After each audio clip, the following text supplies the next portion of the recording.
Hello everyone, I greet you in the name of God Almighty. My name is Apostle Newton Silas and I'm here with Nancy Grace. And today we have a very interesting topic to discuss with you, which says, does Islam permit donating organ after death?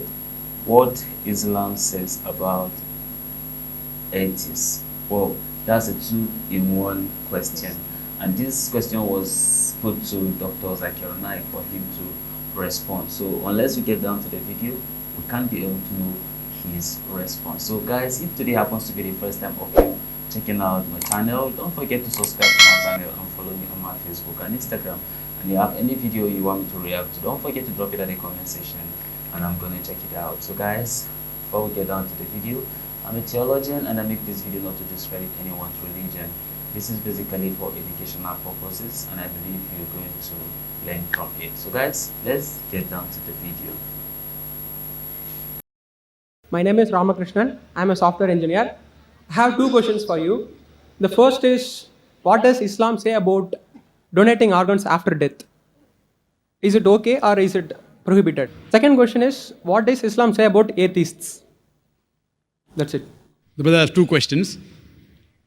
I think non-Muslim are one they're asking two, no problem. The first question is, what does Islam say about donating organs? Second question is about atheists. As far as the first question is concerned, what does Islam say about donating organs? There's no direct verse in the Quran or any Sahih Hadith which says whether organs can be donated or not. But there are various conferences that have held in Saudi Arabia and Malaysia and various different parts of the world. And the scholars have come to a common consensus that if three things are fulfilled, then organs can be donated. Number one, the person who requires an organ, but natural, it should be a major benefit to his health. He can receive organ as long as it's a major benefit or saves his life. Point number two, the person donating the organ, after he donates the organ, it should not be a major loss to his health. For example, if I donate my heart, I will die. So I can't donate my heart. But the doctors say that out of two kidneys present, a person can even survive with one kidney.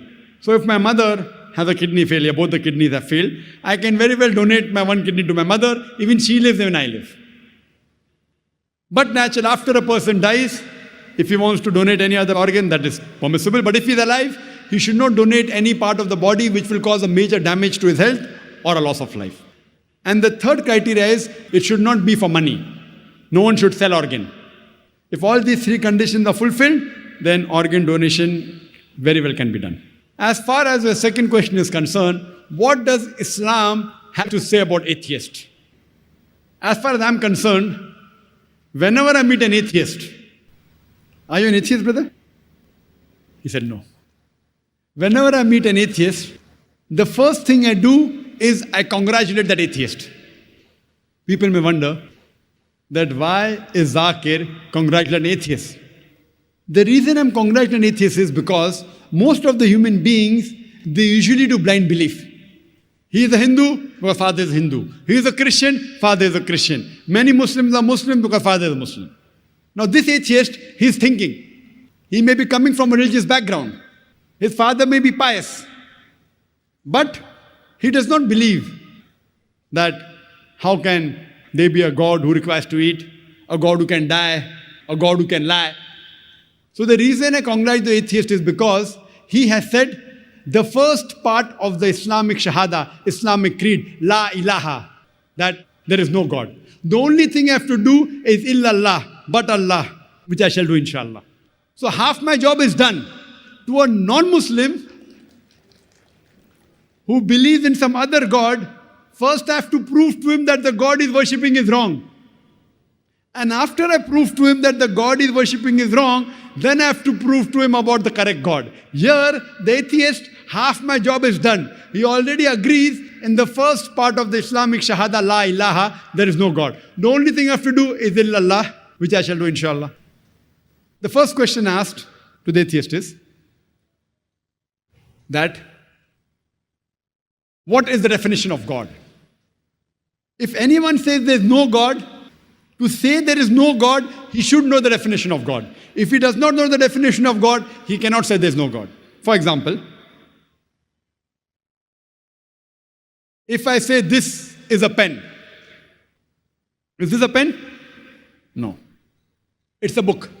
To say this is not a pen, you should know the definition of pen. Some people say, no, Zakir, I know this is a book, so I can say it's not a pen. I said, no. If you know the definition of pen, I will say, is this a kitab? You say, no, it is not a kitab, because there's no definition of kitab. To say it's not a kitab, you should know the definition of kitab. Because kitab and book is the same. So to say it is not a pen, you have to know the definition of pen. You may or may not know the definition of a book. Correct? So similarly, to say there is no God, you should know the definition of God. So now this person who is atheist, he is believing, oh, that God, he requires to eat, he can lie, he fights and he loses. He does not believe in a God. So I say, even I don't believe in such a God. La ilaha. Then I tell to him the correct concept of God. And the correct concept of God is mentioned Surah Ikhlas, chapter number 112, verse number 1 to 4, which I shall discuss in the last day of the conference, inshallah. That is on 20th of January. So what he's doing? He is rejecting the false God. Then I ask the question to the atheist, that if suppose there is equipment which is brought in front of you, who no one in the world has ever seen, no one knows about it. And if I ask the question, that who will be the first person who will be able to tell you the mechanism of that equipment? The atheist will tell. The first person who will tell the mechanism of this equipment, who no one in the world has seen, it is the creator. Some may say the manufacturer.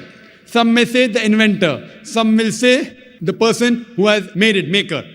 He may say creator, maker, inventor, manufacturer. Whatever he says, it will be somewhat similar. Don't grapple with the words. What he says, accept it. Then ask him. Then repeat the lecture which I gave, which I don't intend repeating. That how did the universe come into existence? So he will tell about the Big Bang. Then I'll tell him that when did you come to know? He will tell you in 1973, yesterday in science, 30 years back, 40 years back. I will say, what you are talking about the Big Bang you came to know 30 years back is mentioned in the Quran 1400 years ago. Who could have mentioned it? He will say, maybe it's a fluke. Don't argue with him. Continue. What is the shape of the earth? He will tell you, previously people thought it's flat, now we know it's spherical. When did you come to know? He will tell you 1577, when Sir Francis Drake sailed around the earth. When? 300 years back, 400 years back, 450 years back. The Quran mentions 1400 years ago. Who could have mentioned it? He will say, oh, maybe a prophet, Muhammad, peace be upon him. He was an intelligent man. Don't argue, continue.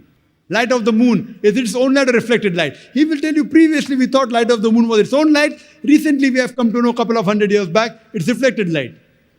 It's mentioned in the Quran, Surah Furqan, chapter 25, verse 61. Light of the moon is reflected 14 years back. Who could have mentioned it? Now we'll pause. Don't wait for the answer. Continue. In school, I was taught that the sun was stationary. It did not rotate about its axis. He'll ask, is that mentioned in the Quran? I said, no, that's what I learned in school.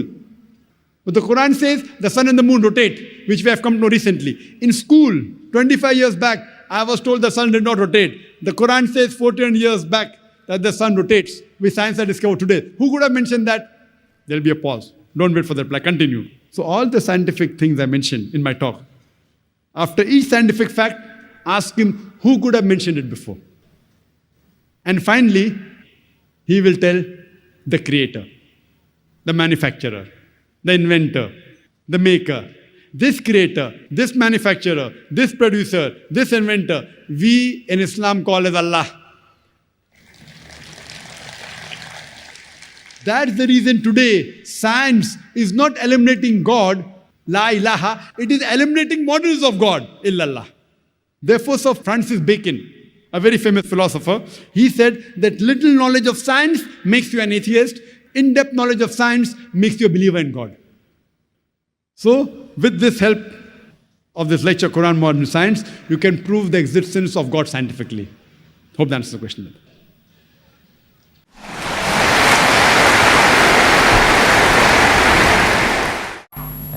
Oh, that's a very interesting question and response by Dr. Zakir. Now, make us to understand that when you are donating, a couple of things needs to be considered before donating an organ after death. or before them, because of course sometimes you can actually say that when I die, give my organ out, and some will says that maybe after death, when I die. Some you get it, and some it is the family who will decide and says that, oh, since this person is dead, please let's donate this thing. So it all, many things are being put into consideration. Just like you rightly say, there is no a direct verse in the Quran that says that we should not donate, but he make us to understand that a couple of things need to what to be considered, which is make sure that when you are donating it, what it should be a benefit to the person who is receiving it. And then another thing is, let's also look at you that is donating it. It should not also, after donation, it should not what be and have an effect on you. And then the third one he mentioned is that when you are donating, it should be out of free will. It should not be what because of money. That's the only three things that, if you understand, not meant the organ donation is wrong. In Christianity, nothing like that was being stated, just like also in the Quran concerning that. But then his response to the atheists, what did he have to say, or what does Islam has to say about atheists? He was like, he used to congratulate them. He says that what they have already said, they already verse in the Quran already, that they just need to say that ilah ilallah, finish, then they are done. Which is the first one to say that what there is no God but Allah, right here. So they have already said that. But then what that makes it very interesting, what he was saying is that when you have little knowledge of science, he says that there is no God. But when you have an in-depth knowledge of science, you believe, it makes you a believer. It makes it very interesting. So it means that if you see someone who says there is no God, even though he's educated, then at that point in time, you know which part he belongs. From there, you got to realize that this one does have some little knowledge of the science. And that's why he does believe there is no God. Because if the person really understands science very in depth, he understands some of the things that God has done. From there, he will not even say there is no God. He will believe that yes, God is truly God, and he is the maker of mankind. At that point in time, you will not see everything come into existence, because if you see everything come to existence on its own, either you are doing it from Big Bang, then you got to realize, just like I could talk about in a sense, maybe a mouse, a computer mouse now, right? This computer mouse, of course, somebody make it, right? And of course, unless the person, the maker or the manufacturer or whatever who made this mouse, that he use it and that he make us to understand that this is a mouse, attach it to a computer, and then you can be able to use it. That is what came to for us to understand that this is a mouse and we should use it what to operate in a sense the computer. That is an input device. So let's use it in a sense to operate. Else otherwise we would not know, right? So that's the same thing in a sense applicable to God. God created us and make us, and the Bible, or even to make us to understand that the Bible makes us understand he created us out of his own pleasure. You see, so in his own wisdom, he was able to create everything, the universe, the earth, the moon, the sun, the everything. It was just God who just did it. And after, the Bible makes us to understand that after God makes everything, then he says is beautiful. Whoa. You know what it means for God himself to say this is beautiful? It shows that it was truly what beautiful, because when you come out at night and then you look at the stars, how they are, how beautiful they are, then you be like, wow, God is truly God.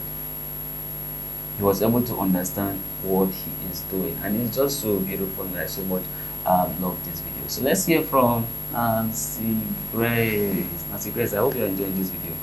Yes. Okay, all right, so let's hear from you. This video is very interesting.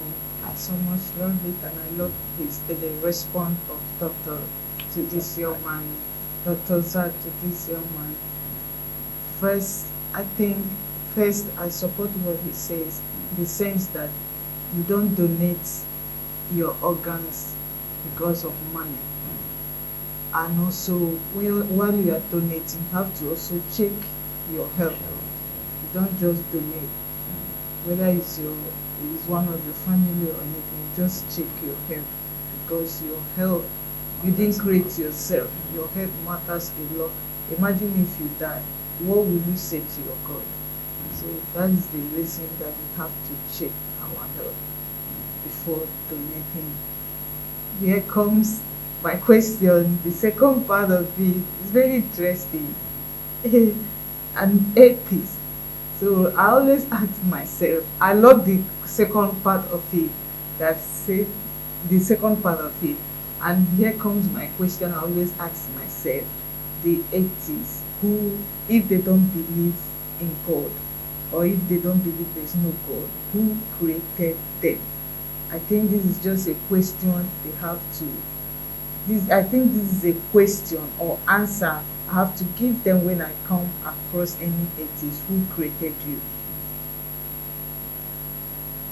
You didn't create yourself. There is someone who created us. There is someone who made heaven and earth. So I so much love the response to it, that they must believe in something. They must believe in something. This is just my own contribution to this. Alright guys, this is the end of our video. If you like our reaction, you should like, share and subscribe. And if you have any video you want us to react to, don't forget to drop it at the comment section and I'm gonna check it out. So guys,